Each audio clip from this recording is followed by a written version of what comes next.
Welcome back to downtown Toronto on this Sunday evening as we tick closer to tip-off between the Raptors and Chicago Bulls. So to get you set, joining me is Sportsnet analyst Blake Murphy, where we are going to dive between the lines, presented by Bet Rivers. And Blake, this is a good old-fashioned battle of wills. The Raps want to flex that defensive identity. The Bulls don't easily cough it up. So who's going to exploit who in this scenario? It's a really interesting question, Danielle. That's going to be the key to the game, I think, for the Raptors. We know they need that transition offense to thrive, and they force a lot of turnovers. The Bulls, historically, very stingy. And DeMar DeRozan, among high-usage players over the last decade, only Carmelo Anthony and Anthony Davis turn the ball over less. So you're not going to get those pick sixes off DeMar you've been getting every game. Well, if turnovers are the name of the game, stand up OG Anunoby. 3 straight with 5 or more steals, and we'll be looking to take advantage of that. But they'll need him offensively too, Blake.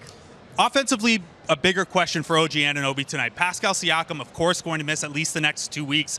Last year, when Siakam was out of the lineup, OG Anunoby's usage rate climbed from 19.8% of offensive possessions to over 23%. Now, that worked out to an extra 2 points a game, but if OG Anunoby can be more efficient within those touches, should be even more than that.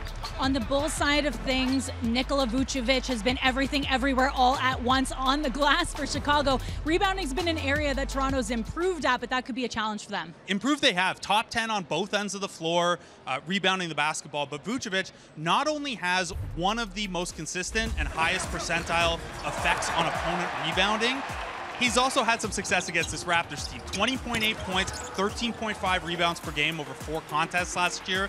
He's not Joel Embiid, but he puts up those kind of numbers against Toronto. So he's probably the key defensive focus after DeRozan.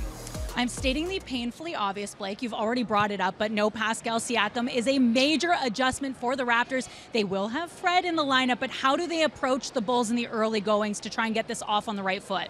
It's going to be tough. The Raptors' offense this year in the half court, so take out the transition possessions, 14 points per 100 worse when Siakam's not on the court. They just don't have the traditional weapons to create in the half court. You can do some things against that, but the Bulls are a tough matchup because with Vucevic, they'll play a lot of drop coverage against pick and roll. The Raptors haven't seen a lot of that this year, and they're 25th in long mid-range percentage so far.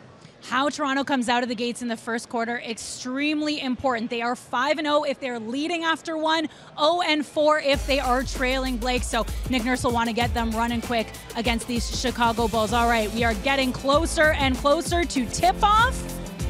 On the other side, Brad and Sherm will wrap things up, and then we'll get you to Matt and Al with the call.